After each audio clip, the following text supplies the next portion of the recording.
The unwanted gift commander Sarah Chen stood in the vast chamber of the Galactic Trade Federation headquarters, feeling smaller than a grain of sand. The building stretched impossibly high above her, its walls made of some kind of crystal that seemed to pulse with inner light. Through massive windows, she could see the orbital city of New Geneva spinning slowly around Earth's moon, its silver spires catching the light from distant stars. All around her, representatives from dozens of alien species conducted their business. The tall, elegant Volcorians glided past on their 6 legs, their translucent skin showing the blue blood flowing beneath. Massive Stoneheart traders, each one the size of a small building, spoke in voices that rumbled like distant thunder. The quick-moving Sparkwing merchants zipped through the air on gossamer wings, leaving trails of golden dust in their wake. Sarah had trained for this moment her entire life. She had graduated first in her class from the Earth's Naval Academy. She had served with distinction in the Sol System, Defense Force. She spoke 4 alien languages fluently and had studied the customs of 30 different species. She was humanity's best hope for making a good first impression in galactic society. But as she waited in the reception area, watching alien beings conduct trade deals worth more money than Earth's entire economy, she could not shake the feeling that she was about to be disappointed. A soft chime echoed through the chamber, and a voice spoke in perfect English with just a hint of an alien accent. "Commander Chen, please report to conference room Z27. Sarah straightened her uniform and walked through corridors that seemed to change color as she moved. The Trade Federation had finally agreed to give humanity its first assignment after 3 years of negotiations. Earth had begged for the chance to prove itself worthy of joining the galactic community. Now, at last, they would have their opportunity. Conference room Zeta 7 turned out to be a small space with walls that showed a view of deep space. Seated around a circular table were 3 aliens Sarah recognized from her briefings. Trade Minister Veltar of the Valkorian Republic sat with perfect posture, his large dark eyes reflecting the starlight from the walls.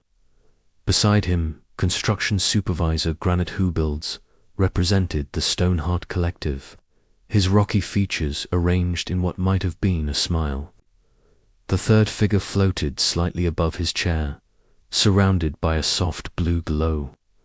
This was Wisdom Keeper Zeph from the Ethereal Consciousness, one of the most advanced species in the galaxy. Commander Chen, Trade Minister Veltar, spoke first, his voice like wind through crystal chimes. "Please, take a seat. We have much to discuss." Sarah sat down in the chair that adjusted itself automatically to fit her human proportions. "Thank you for this opportunity. Humanity is eager to contribute to the galactic community." Supervisor Granite Hubilds made a sound like rocks grinding together, which Sarah knew was Stoneheart laughter. "Eager, yes, but are you capable? That remains to be seen. Your species is very young." Wisdom Keeper Zeph's words seemed to come from everywhere and nowhere at once. "You have been traveling between stars for less than 100 of your years. Most species require at least 5 centuries before they are ready for true galactic service." Sarah kept her expression neutral, but her heart was sinking. This did not sound like the beginning of a prestigious assignment. Trade Minister Veltar activated a holographic display above the table. It showed a 3-dimensional map of local space with trade routes marked in glowing lines. "We have decided to offer humanity a position in our Outer Rim Supply Division. You will be responsible for transporting basic supplies to the frontier colonies." "Supply runs," Sarah said carefully. "What kind of supplies? Food, medicine, spare parts?" Supervisor Granite Hubilds rumbled. "Nothing complicated, nothing dangerous. perfect for a species that is still learning how space travel works. The hologram changed to show a ship. Sarah had to work hard not to let her disappointment show on her face. The vessel looked like someone had taken a cargo container and stuck engines on the back. Its hull was dull grey metal with obvious patches and repairs. One of the landing gear assemblies had been welded back together so many times it looked more like a sculpture than a functional part. "This is the RSV Defiant," Trade Minister Veltar said. "It has served the Federation faithfully for many years. We are assigning it to humanity as your first command vessel." Sarah studied the image. The ship looked older than her grandmother, and about as reliable as a paper airplane in a hurricane. "May I ask how old this vessel is?" "Only about 200 standard years," Wisdom Keeper Zeph said in a tone that suggested this was practically brand new. "It has been refitted and updated many times, most recently about 50 years ago. We have removed all weapon systems," Supervisor Granite Hubilds added helpfully. "Safety first for new species. We would not want you to hurt yourselves." Sarah bit back the response that came to mind. Instead, she said, "I understand your caution. When can my crew and I take possession of the ship?" "Your crew is already aboard," Trade Minister Veltar said. "We took the liberty of selecting them based on your personnel files. We chose individuals who seemed best suited for simple cargo operations." This was getting worse by the minute. Sarah had submitted a list of her top recommendations, experienced officers who could handle anything the galaxy might throw at them. But apparently, the Federation had other ideas. "There is one more thing, Wisdom Keeper," Zeph said. "The ship is currently carrying a special cargo load. You are not to open or examine the contents of Cargo Bay 3. The bay is sealed and will remain sealed during your service period." "What kind of cargo?" Sarah asked. "Classified materials," Trade Minister Veltar said smoothly. "Historical artifacts being transported to a secure facility. Nothing you need to concern yourself with." Sarah nodded, though something about this felt wrong. In her experience, when people said something was none of your business, it usually meant it was exactly your business. The meeting ended with Sarah receiving her official orders and access codes. Her first mission was to transport medical supplies to a mining colony in the Kepler system. A simple run that would take about 2 weeks. Nothing could go wrong with such a basic assignment, or so she hoped. 2 hours later, Sarah stood in the docking bay staring at the RSV Defiant. Up close, it looked even worse than in the hologram. The hull showed decades of wear, with scorch marks from weapons, fire, and the telltale pitting that came from flying too close to asteroid fields. But the engines looked solid, and someone had obviously spent time keeping the ship functional even if they had not bothered to make it pretty. She climbed the loading ramp and stepped inside. The interior was all bare metal walls and exposed conduits. The lighting was too dim, and everything smelled faintly of machine oil and recycled air. It felt more like the inside of an old factory than a starship. "Captain on deck," someone called out, though there was no deck in sight, just a narrow corridor lined with pipes. Sarah followed the voice and found herself in what must have been the bridge. 3 people were waiting for her, and she recognized none of them from her recommended crew list. "Commander Chen," said a woman with grease-stained coveralls and short black hair. "Lieutenant Rosa Martinez, Chief Engineer. I've been crawling through this old girl's guts for the past 6 hours. She's held together with prayers and spare parts, but she'll fly." Beside her stood a young man who could not have been more than 25 years old. Lieutenant Tommy Park, pilot and navigator. I've been studying the control systems. Half of them are labeled in languages I don't recognize, but I think I can make her dance when we need to. The third crew member was older, maybe 50, with the kind of steady eyes that came from seeing too much of the universe. Dr. Marcus Webb, science officer and medic. I've been reviewing our mission parameters and the ship's history. Interesting reading. Sarah looked around at her crew. These were not the experienced veterans she had requested. Martinez looked like she was barely out of engineering school. Park seemed young enough to be her little brother. Webb had the right experience, but she had never worked with him before. How many crew members do we have total? Sarah asked. Just us 4, Martinez said. Apparently, the Federation thinks this bucket of bolts is too simple to need a full crew complement. Sarah walked over to what looked like the captain's station, though it was designed for someone with a very different body shape than humans. Well, we're what Earth has sent to prove humanity belongs in space. We'll make it work. Captain, Dr. Webb spoke up.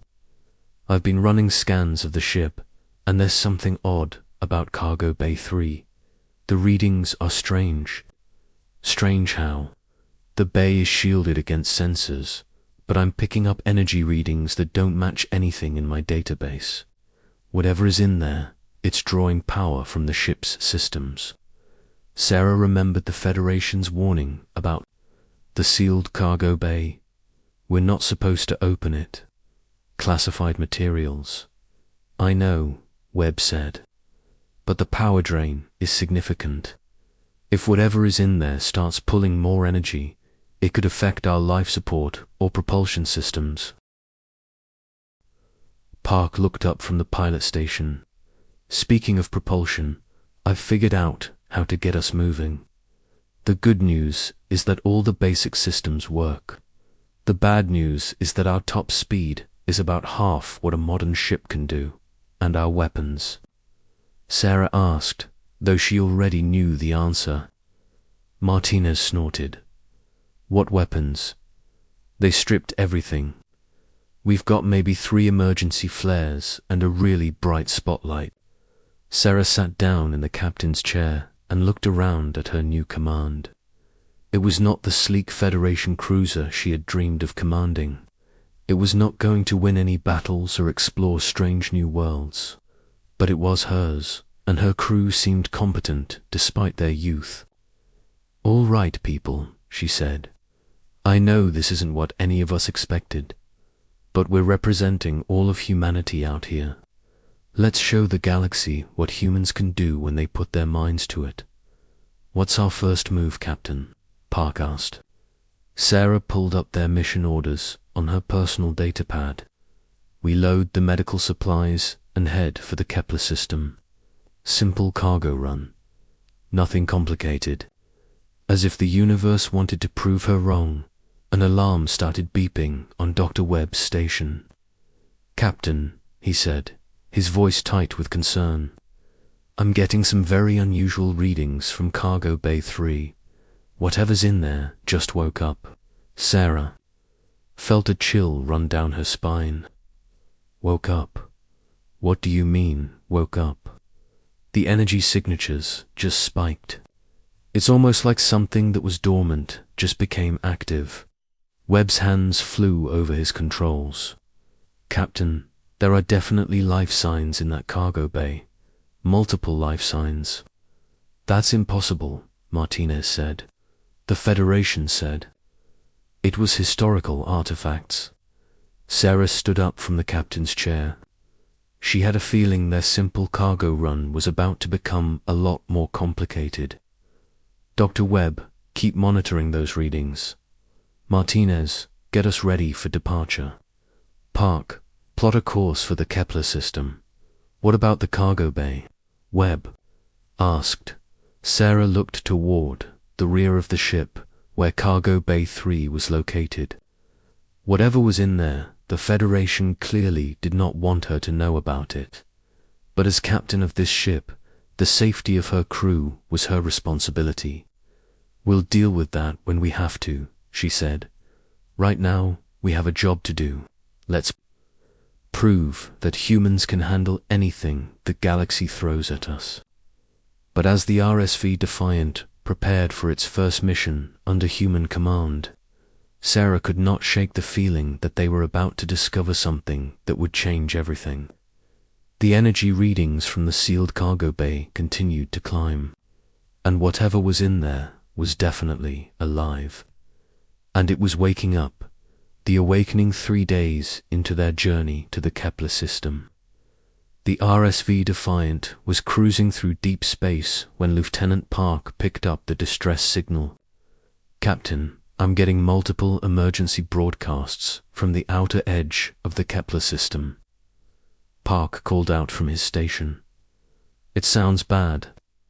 Sarah hurried to the bridge from her small captain's quarters, where she had been reviewing their cargo manifests for the 100th time. Put it on speakers. Static filled the bridge, then a voice speaking accented English with the distinctive harmonic overtones of a Valkorian. "This is Fleet Captain Cyril of the Federation Patrol Group Delta. We are under attack by unknown hostiles. Our weapons cannot lock onto enemy vessels. They appear to be using some form of advanced cloaking technology. We are requesting immediate assistance from any Federation ships in the area." Sarah felt her heart rate increase. This was real combat, not a training simulation. "Park, how far are they from our position?" "About 4 hours at maximum speed, Captain." Martinez's voice came over the intercom from the engine room. "Captain, we can push the engines harder if we need to, but I can't promise they won't shake apart." Dr. Webb looked up from his science station. "Captain, we're not equipped for combat. We don't have weapons, and our shields are minimal at best." Sarah stared at the star chart display, weighing their options. The Federation had given them this assignment precisely because they thought it would be safe. A simple cargo run with no dangers. But now Federation ships were under attack, and the RSV Defiant was the only vessel close enough to help. "We can't just ignore a distress call," Sarah said finally. "Park, set course for the patrol group's last known position. Maximum speed." "Captain," Webb said quietly, "what exactly are we going to do when we get there? We're a cargo ship with no weapons, facing enemies that can defeat Federation patrol vessels." Sarah had been asking herself the same question. Then she remembered something. "Dr. Webb, those energy signatures from Cargo Bay 3, are they still active? More active than ever? The readings are off the charts. It's like whatever is in there is responding to something." "Responding to what?" "I'm not sure, but the energy spikes seem to correlate with our course changes. It's almost like it knows we're heading toward a battle." Sarah made a decision that would either save lives or get them all killed. "We're going to open Cargo Bay, Tress." Captain Martinez protested over the intercom. "The Federation specifically ordered us not to. The Federation also told us this cargo hold contained historical artifacts." Sarah interrupted. "Dr. Webb is detecting multiple life signs in there. Whatever is in that bay, it's alive, and it's reacting to our situation. I need to know what we're dealing with." Park looked back from his pilot station.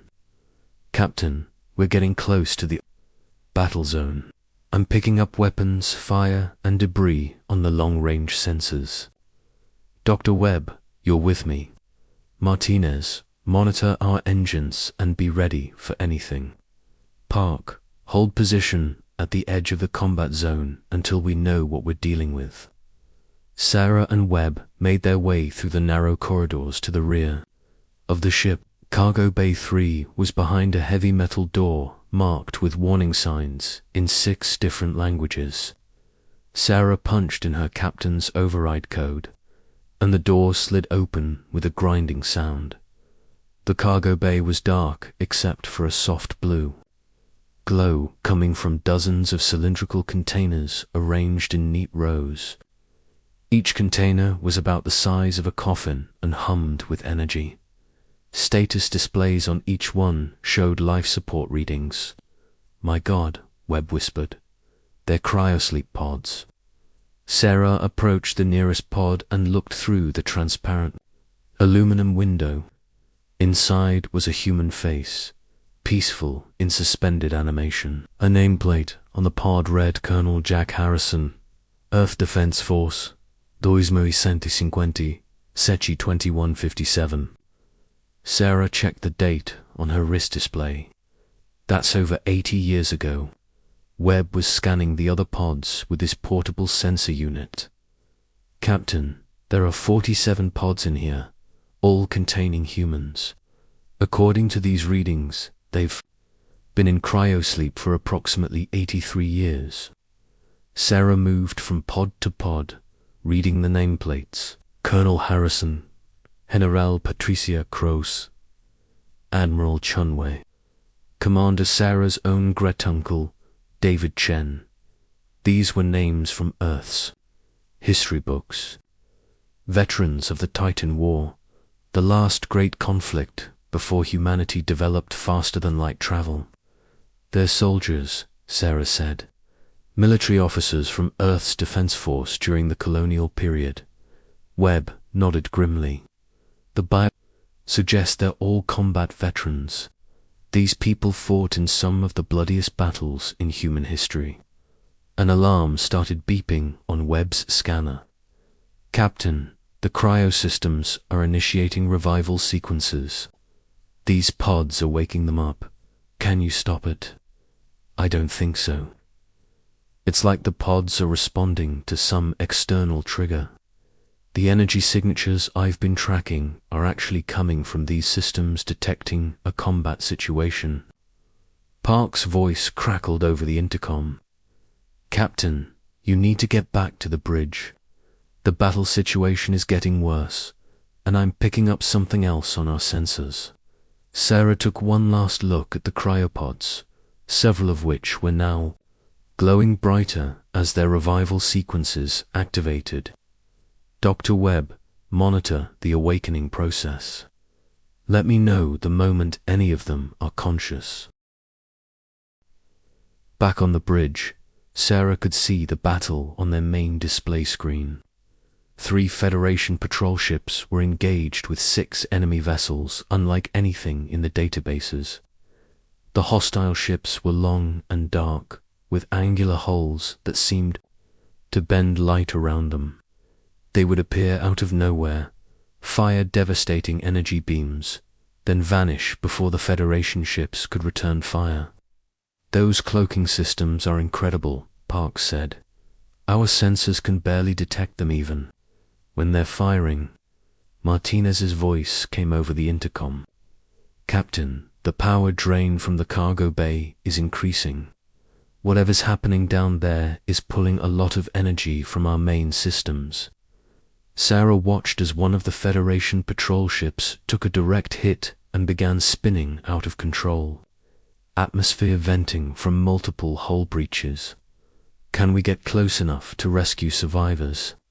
"Maybe," Park said, "but those enemy ships would probably notice us, and we still don't have any weapons." Dr. Webb's voice came over the intercom.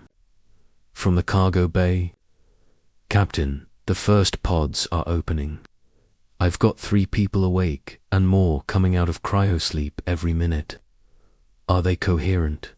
"Surprisingly, yes. It seems like the revival process was designed for rapid awakening. These people are soldiers." "Captain, they're asking about the tactical situation."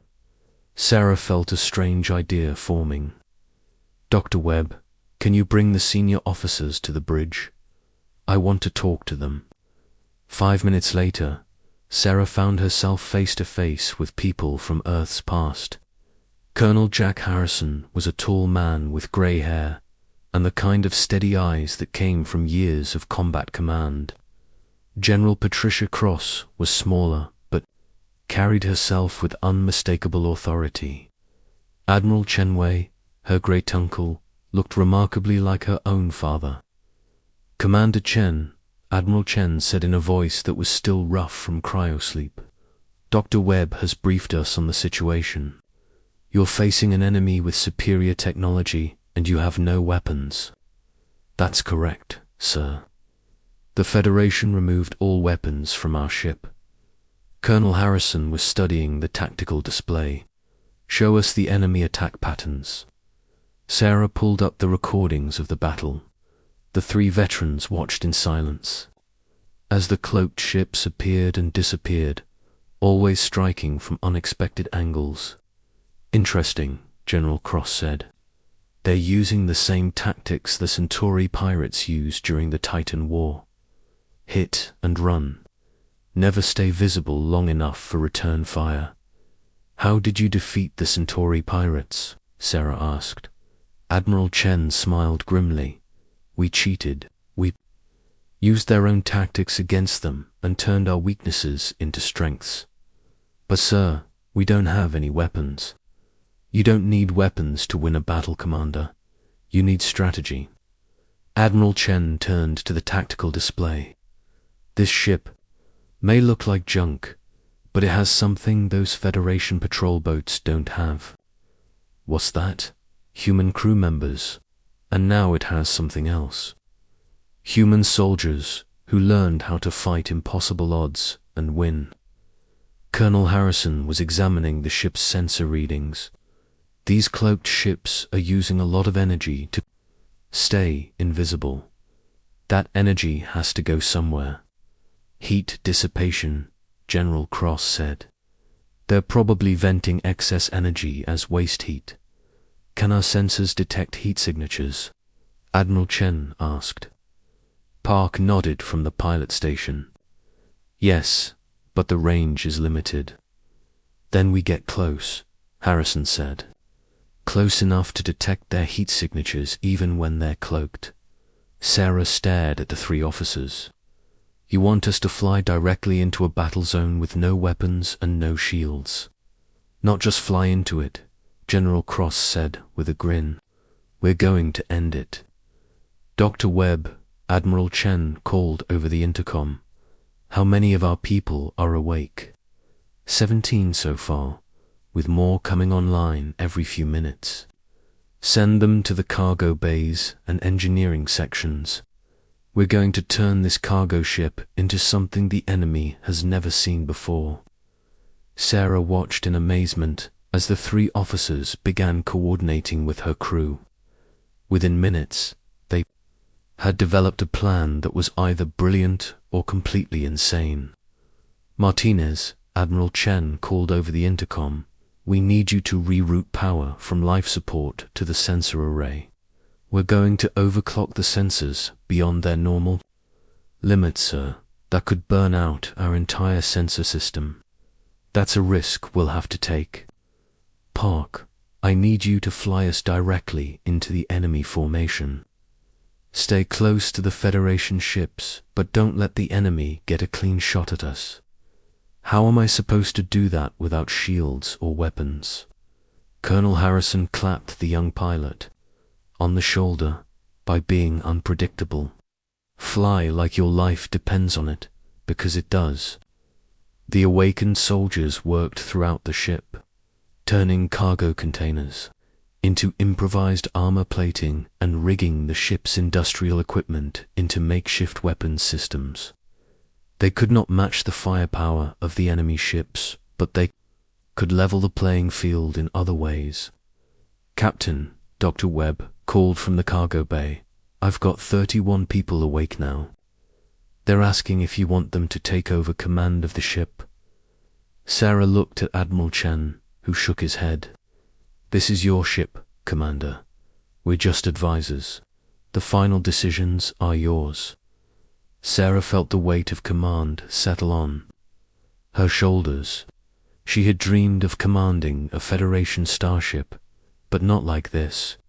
Not flying into battle in a cargo ship held together with spare parts and human determination. All stations. This is the captain, Sarah announced over the ship's intercom. We're going to attempt to turn the tide of this battle. It's going to be dangerous, and we might not all make it home. But there are Federation ships out there that need our help, and we're the only ones who can provide it. Ready when you are, Captain Park said from the pilot station. Sensors overclocked and ready, Martinez reported from engineering. Thermal tracking systems online, Webb added from his science station. Sarah looked at the tactical display showing the ongoing battle. 3 Federation ships against 6 cloaked enemies. The odds were terrible. But humanity had faced terrible odds before and found a way to win. All right, people, Sarah said. Let's show the galaxy what humans can do when we're backed into a corner. Take us in, Mr. Park. Maximum speed.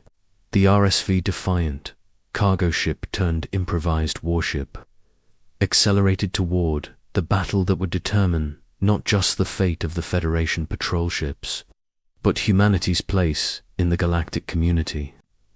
Behind them, more cryopods continued to open, releasing Earth's greatest military minds to face a new war among the stars.